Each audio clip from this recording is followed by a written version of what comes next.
জায়গায় যদি বিসমিল্লাহ পড়তে ভুলে যান, আপনার জীবনে বিপদ আসতে আর কিছু লাগবে না, বরকত কমতে আর কিছু লাগবে না। এই 3 জায়গায় যথেষ্ট। খুব মারাত্মক একটা বিষয়। বিসমিল্লাহ তো মোটামুটি সব ভালো কাজের শুরুতেই পড়া হয়, তবে সব জায়গায় ভুলে গেলেও এই 3 জায়গায় মিনিমাম ভুলা উচিত নয়। তার মধ্যে 1 নাম্বার যেটা, এটা আমি সবচেয়ে গুরুত্বপূর্ণ মনে করি, সেটা হচ্ছে বর্তমান পরিস্থিতিতে এটা হচ্ছে আপনার বাথরুমে প্রবেশের শুরুতে বিসমিল্লাহ পড়া। অনেকে বলতে পারেন হুজুর বাথরুমে ঢুকবেন আবার বিসমিল্লাহ কিভাবে?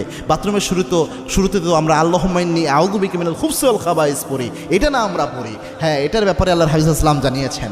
আল্লাহর হাবিব সাল্লাল্লাহু আলাইহি ওয়াসাল্লাম জানিয়েছেন, কোনো ব্যক্তি যদি বাথরুমে প্রবেশের সময় পড়ে আল্লাহুম্মা ইন্নী আউযু বিকা মিনাল খুবসি ওয়াল খাবাইস, এর ফজিলত হলো ওই ব্যক্তি বাথরুমে প্রবেশ করলে বাথরুমের মধ্যে যে দুষ্ট জিনগুলো থাকবে ওই ব্যক্তিকে দেখতে পাবে, কিন্তু কোনো ক্ষতি করতে পারবে না। কিন্তু কোনো ব্যক্তি যদি বিসমিল্লাহ লাগিয়ে দিতে পারে, বিসমিল্লাহি আল্লাহুম্মা ইন্নী আউযু বিকা মিনাল খুবসি ওয়াল খাবাইস, এই বিসমিল্লাহ সহ যদি দোয়াটা পড়তে পারে,